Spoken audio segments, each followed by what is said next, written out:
Ay, magandang araw kaibigan.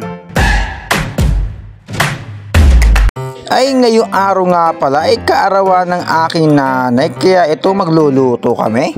Nagrenta nga pala kami ng video kaya at dumaan naman na aking pamangkin ng kending-kending ay kitang-kita nga naman, no. At eto na nga at mga kaibigan, nag-prepare nga pala kami dito ng paa ng manok. Siyempre binili ito ng aking kapatid sa palengke at gagawin niya daw itong adobo.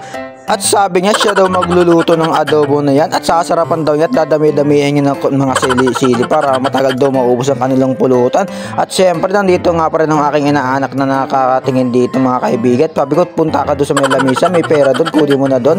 At eto na nga, sinasali na nga pala ng aking kapatid yung mga papa dyan sa may lalagyan mga kaibigan. At eto na nga, at may luto nga pala dito ang aking nanay. Syempre may handa kami spaghetti, pancit, sa kabilo-bilo mga kaibigan. At syempre may supas pa dyan. At eto na nga, nakaprepare na nga dito ang mga lutuin dyan mga kaibigan habang kumakanta dito. At nandito ng mga tropa pits, ang mga tropa pits na aking mga kapatid mga kaibigan, mga bisita nga pala ng aking nanay yan mga kaibigan. At tumayo na nga pala kami dyan para i-bless yung pagkain. At syempre pagkatapos ng bless ng pagkain, matik kakanta muna sila ng magandang kanta. Happy birthday, happy birthday, happy birthday to you. Maligaya. Teka na, Nay! Ang gaya!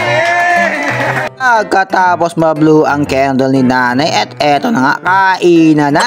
Ano pang hinihintay dahil ako ginugutom na rin dito. Siyempre kumuha na nga rin pala ako dyan ng pancit saka spaghetti kaibigan. Napakasarap naman ang luto ng nanay, dawis talaga magluto. At siyempre nandito na naman ang hating gabi. Eto na nga kaibigan, pagkatapos ng chibugan, may inuman habang nagbibidyokihan. Makikita nyo naman sa video kung gaano sila kasaya dito kaibigan habang nagiinuman, nagkakanta at meron naman pasayaw-sayaw sa likod. Hindi ko alam kung bakit sila pasayaw-sayaw sa likod yan mga kaibigan, kaya naman pala.